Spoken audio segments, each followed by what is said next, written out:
Charlene C. of Cortez Journal. Monday, Lost is Lost. My name is Charlene, and I am 8 years old. This is my journal. I am going to write in it every day while I am on a cruise in Mexico Sea of Cortez. Last night, we boarded the ship Sea-Bird at La Paz. We met other passengers at dinner. After we went to bed, the ship left the harbor and sailed through the night. When we awoke this morning, we were near a small island called Los Islos. We could hear a lot of noise coming from the island.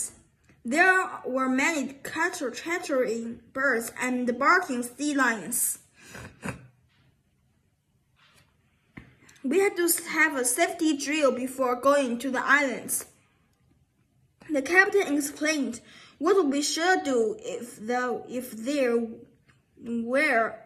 were an emergency. All of us had to practice putting on our life jackets. I met a nice boy named Peter, and he is 10 years old. In order to get close to the islands, we had to ride inflatable rubber boats. We were able to get very close to the sea lions. There were hundreds of them. Some were sleeping on the rocks, while others played in the water. When came the best part, we were allowed to snorkel and swim with the sea lions. They were very friendly and playful. I love it when a young one swam up to me to say hello. It was a great day. Tuesday, Half Moon Bay. When I woke up this morning, I looked out of my cabin window. I saw a beautiful white sandy beach. The sea was calm, clear, and blue. The sun was shining brightly. We had sailed to Half Moon Bay, Isla San Francisco. The ship's crew had been up early. They had taken a lot of yacas to the beach for us to use after lunch. At lunch, I met two more kids near my age, James and Catherine, who are the brother and sister. We were all excited about kayaking after a quick boat trip.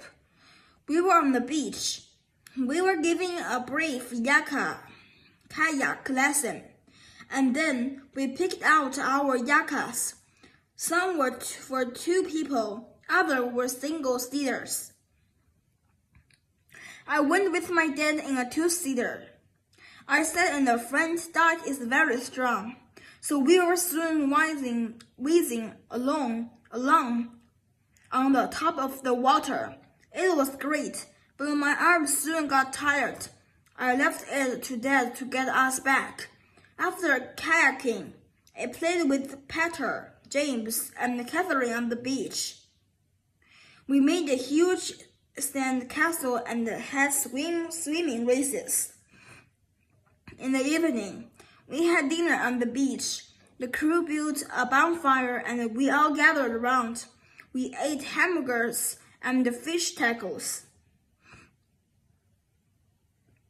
Afterward, we toasted marshmallows on the bonfire to make s'mores. After everyone was full, we had a sing-along. A few people had brought guitars. They played popular songs and everyone joined in singing. It was a perfect end to a perfect day. Wednesday, Isla San Jose. When I woke this morning, we hadn't stopped anywhere. We were still sitting. This was because we were on the lookout for whales. I learned there are many different types of whales in the Sea of Cortez. I hoped that we might see some of them. Later in the morning, we saw an island in the distance. It was Eastern San Jose. We were going ashore there. The rocks on the island were a pretty orange color. There were fossils to shells in the rocks.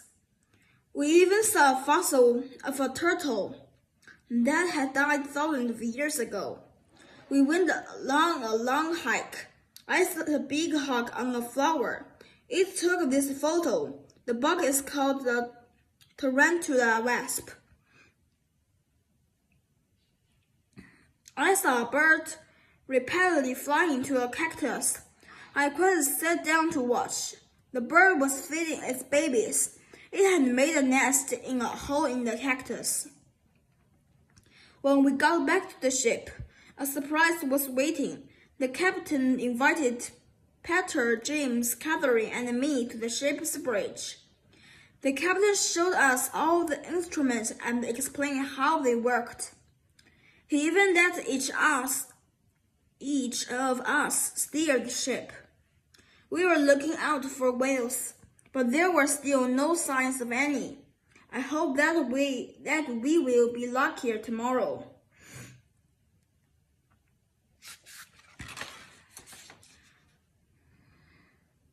Thursday, dolphins. Breakfast this morning was interrupted by the captain letting us know that there were dolphins close by. Everyone left a half-eaten cereal, eggs, and bacon and rushed out onto the deck. People were looking out of the sea with their binoculars and cameras. Soon, there were hundreds of dolphins surrounding the ship. They seemed to be as curious about us as we were about them. The dolphins were very graceful. They swam so fast and jumped out of the water as they sped along. 6 or 7 dolphins swam right in front of the ship. They seemed to enjoy being pushed along by the bow of the ship. The marine mammal experts on the cruise told us that the dolphins were swimming rapidly together to round up fish to eat. There were many gulls and pelicans diving into the sea to catch fish, distributed by the dolphins. In the evening, we watched Finding Nemo on James' probably DVD player. It couldn't have been a better day. Friday, Wales, Carolina Islands. It happened today.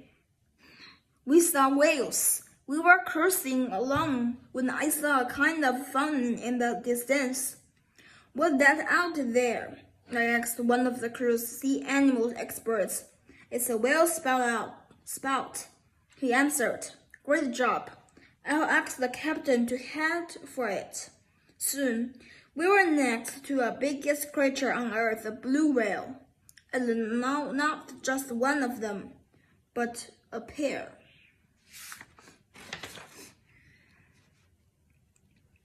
They seemed happy to be swimming next to the ship. They were huge, over 80 feet long.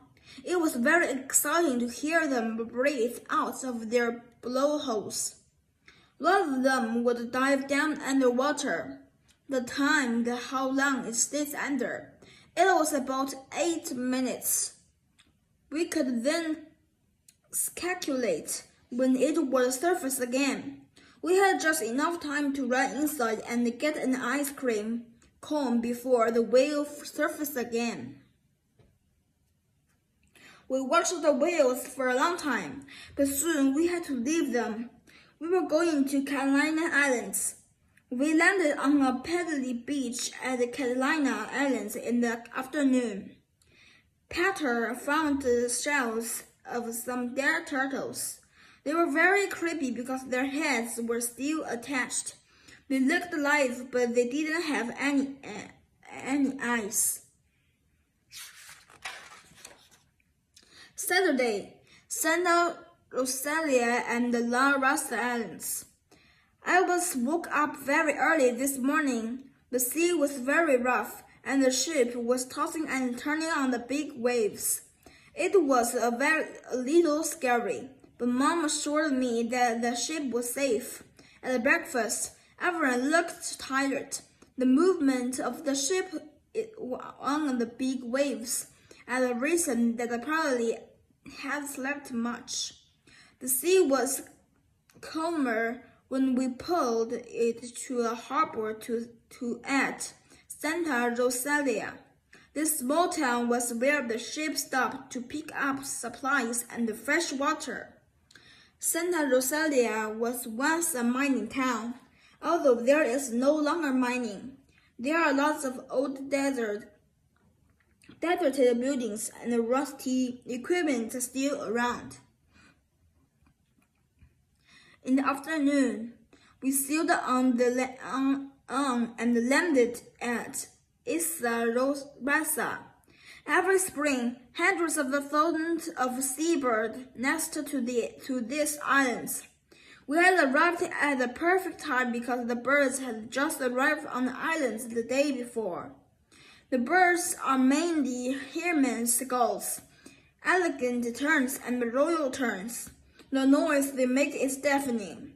We had to walk very carefully to make sure we didn't slide on any nests or legs. Sunday, Bahia de Los Angeles, Bujam Forest. Today was our last day on the ship. I'm writing this at the airport while waiting for the plane to take us home. This morning, we went ashore at Bahia de Los Angeles. There were buses waiting to take us to the bamboo forest. I didn't know what a bamboo jam was, but I soon found out. A bujam was the most peculiar tree. It looked like an upside-down carrot, but was very, very tall. There were hundreds of these trees in the desert forest. We hiked for a mile or so into a bujam forest. I loved the bujams because I had never seen anything quite like them. The desert forest was the only place on earth where I could see them. In the afternoon, we sailed toward our last stop, Guaymas. On the way, we were very lucky because we saw many marine mammals. It was as if they had all come to say goodbye. We saw our fin whales swimming together. They are the second largest whales in the ocean. A little while later, 8 pilot whales swam along with the ship. They were very small. It was fun watching them jump out of the water. Finally, a friendly dolphin and the pelican stopped by to say farewell. This is the end of my cruise journal. I will always remember this wonderful vacation and the new friends that I have made.